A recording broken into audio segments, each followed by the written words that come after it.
Okay. Etong picture na ito, very controversial ito ngayon sa social media. Edited daw ito. Yes, Your Honor. Edited. Bakit kailangan i-edit?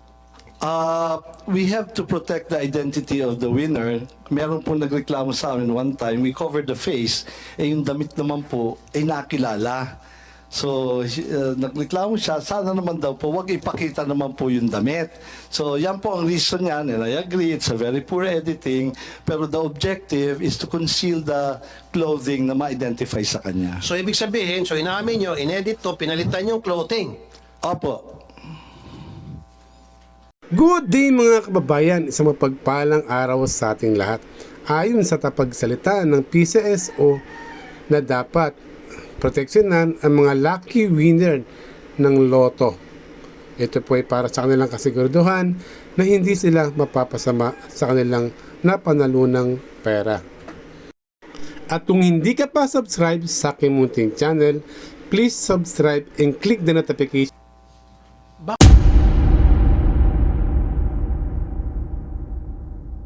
Sa iloto ba ito o yung sa Lotto Agent Station? Last night po, Mr. Chair, it was 698 million ang pinatinamaan po. Kaya nga po, yung tumama na yon, saan po siya bumili ng ticket? Sa iloto po. Sa iloto. Good. Now, sa executive session, I need to know kung sino yung nanalo. Kasi nga po, merong mga balita na karating sa amin na katropa nyo na po yung nanalo. Totoo yan. Kaya ako na-brought up yan kasi inopen up ni Senator Coco yung tungkol sa mga pagpanalo-panalo na yan. So, mamaya mag-executive session tayo para masiguro na talagang hindi po katropa ninyo. Kasi yun po yung kumakalat na balita ngayon na hindi ko pinakinggan. Remember, hindi ko tinalakay yan until sa dumating si Senator Coco. So, kailangan ko yung pangalan, identity nung nanalo. Especially sa iloto pala siya nanalo. Kasi meron pong balita, 30 million na po ang ininvest ng tropa ninyo para manalo doon sa 690 million na yan. Tumatango si Ma'am Javier. Pero yan po ay, siyempre yan po yung sabi-sabi nila. Para maalis yung sabi-sabi na yan, mamaya po sa executive session, gusto ko malaman yung identity ng taong yan para makagawa kami ng mga research. Kung kinakailan mag-hire ako ng private detective para masiguro na hindi connected sa tropa ninyo itong nanalo. Kapag halimbawa, after mag-hire ako ng private detective at na-trace na talagang, ay lumitaw na talagang hindi galing sa inyo, then sasabihin ko rito na yung ay chismis lamang, walang katotohanan. Pero pag lumitaw sa ginawang investigasyon, I might even use the NBI, DICT, private detectives, CIDG, lahat ng mga agencies ng gobyerno para gumawa ng cross-checking, LTO, PSA, kung connected ba o hindi, or SEC, connected ba o hindi sa mga kasamahan nyo dyan sa PCSO, itong nanalo. So mamaya sa executive session, Senator Coco. Maganda po itong bill ninyo, Mr. Chairman, na na-file ninyo. Well, at any rate, Mr. Chairman, ilan na ba itong lotto games na authorized by the PCSO?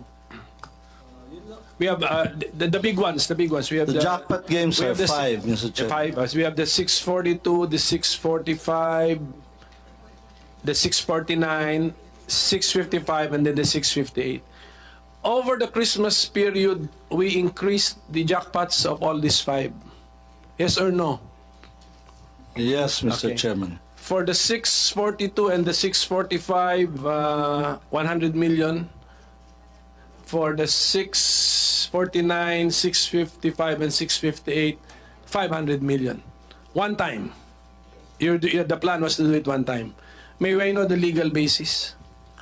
We are allowed to, we have a prize fund, Your Honor, prize fund reserve, and we are allowed to use this to spur the sales para magawin natin exciting and inviting yung game. For each game, For each game, fix na yung kanyang minimum jackpot eh. For every new draw, kung tinamaan yung jackpot, a new draw, balik siya sa minimum jackpot. So, that must have been fixed by mathematics. The probability of hitting 642 is ilan ba? 1 in 9 million? Basta, okay, and then that's why it deserves a certain jackpot. So when you made the jackpot all of a sudden 100 million, but the odds did not change, are you allowed by law to do that? The board is allowed, Your Chair, Mr. Chairman. That's why we have the prize fund reserve. It's precisely for this purpose. How is it stated in the law? We have a prize fund reserve for the purpose of Make it, it's just the discretion of the board to add to the jackpot. add into the jackpot. Yeah. And then the decision was, it was one time, just to do it one time over that Christmas period of 2023. Actually, ideally, Mr. Chair, it should be over the whole period of the year. Kasi every time may mananalo ka, you give in prize fund reserve. Kasi minsan talaga, this is jackpot driven, Your Honor. People bet because of the jackpot. So kung mababa ho, medyo matamlay po, that is the time when you pump in the prize fund reserve. What is the tenor of the board resolution that you will enhance the jackpot one time or? One time po, yung ginawa namin for December so for one time. Because, Mr. Chair, at the end of the year, that will become dividend and will be reverted back anyway to the Bureau of the Treasury as dividend. So, might as well, we have decided to make the games more exciting. Yeah, if you want to repeat this, you need to pass another resolution. Yes, Your Honor, we have to go back to the board. Basta klaro yan. Okay. And then for the information of the public, yung mga increased jackpots po natin na 100, 100, 500, 500, 500, so a total of 1.7 billion pesos, tinamaan na po lahat. Yes, Your Honor. Okay. In less than a month. Within a month, Your Honor. Yes, within a month. Opo. Okay, so we're stating facts, Mr. Chairman. Facts lang ito. Yun nga, Senator Coco, nakakapagtaka nga. Marami nagtataka, siyempre, especially yung mga mananaya na ang bilis na manalo ngayon sa PCSO, especially na the fact na hindi naman pwedeng sabihin kung sino yung mga nanalo, pwede naman nila itago. Plus, pagdating po dun sa online, sila naman may control ng computer system na yan. So, madali na nilang i-hocus-pocus. Yun po yung sinasabing hinaing na marami mga mananaya. So, I think the PCSO is at liberty to reveal to us na yung in-increase na po yung mga jackpots, in all those games, available na yung online betting. Yes, Your Honor. Kaya, meaning to say, when si 642, ang minimum niyan, and what's the usual minimum ni 642? Or maximum jackpot pala? 5.9. Minimum ba? 5.9 po, Mr. Chair. Bakit talanganin? Hindi, yung published. Singit lang. Yes. Okay. Yung sabi niyo this December, tinamaan yung 642, 649, 645, 655. Are these all from Iloto? Hindi po, last night lang po yung iloto. Ilan po yung tumama sa Iloto out of this 1, 2, Isa lang po yung kagabi lang po. kagabi lang? Okay. What game? What game yun? Yung kagabi? 6:55. 655. 600 million kasi yun, Senator Coco. Quick na lang, Senator Coco. Okay. Etong picture na ito, very controversial ito ngayon sa social media. Edited daw ito. Yes, Your Honor. Edited. Bakit kailangan i-edit? We have to protect the identity of the winner. Meron po nagreklamo sa amin one time, we covered the face, yung damit naman po ay nakilala. So, nagreklamo siya, sana naman daw po, wag ipakita naman po yung damit. So, yan po ang reason niyan, and I agree, it's a very poor editing, pero the objective is to conceal the clothing na ma-identify sa kanya. So, ibig sabihin, so inamin nyo, inedit to, pinalitan yung clothing. Opo.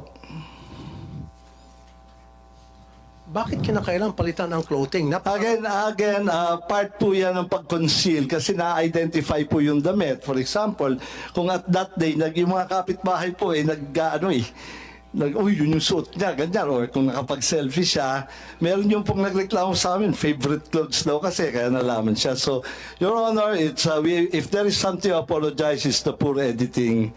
But I think it has served its purpose of concealing the identity, Your Honor. So at least sinabi nyo, ayan, marami kasi mga nagtatanong, nagsabi, purang pagka-edit. We're sorry, inamin nyo, we're not very good at editing the clothes. Pero yung tao hindi edited. Hindi po, totoo po Tunay yan. na tao to. Tunay na tao po yan. Okay. So, kaya sabi ko mamaya sa executive session, gusto ko malaman niya, identity na itong taon to, pati yung nanalo sa 690 million. Actually, Make sure na lahat talaga po tao on yun. record yan, kung isusumpinan niyo po, we can provide the No, names. sa executive session, pwede naman siguro yan. Am I right, Senator Coco? Can we do that? On executive session? Yes, Mr. Chairman, let's make it a strictly executive session. Yes. Na, even on the part of the Senate, limitado yung mag-attend at saka identified natin. And then, of course, kami, liability na namin yung kami pang source ng leakage. So. Like I said, Mr. Robles, kasi nga po, may clamor na malaman yung katotohanan. Kasi marami sa mga mananayan nagsasabi, yung nanalo ng 690 million, hindi raw yung legit na mananaya, kundi galing na sa tropa niya. I'm sorry, I'm gonna repeat this again. Yung pong kumakalat na balita, galing na sa tropa niyo, nag-invest ng 30 million para makuha nga itong 690 million. Para maalis na po yung haka-haka na yan, gusto po namin makita kung talagang totoong tao yon. And then gagawa nga ako ng cross-checking. Sinabi ko na kanina, I'm gonna use the NBI, the ICT, if I have to hire a private detective para magkaroon ng cross-checking kung yun ba ay related sa inyo. Hindi. Pag lumitaw na hindi, sabihin ko rito na hindi related talagang legit winner yan. You agree, sir? Very good. Okay, Senator Coco, meron kayong gustong idagdag. Siguro bumalik tayo ngayon doon sa komisyon na 14%.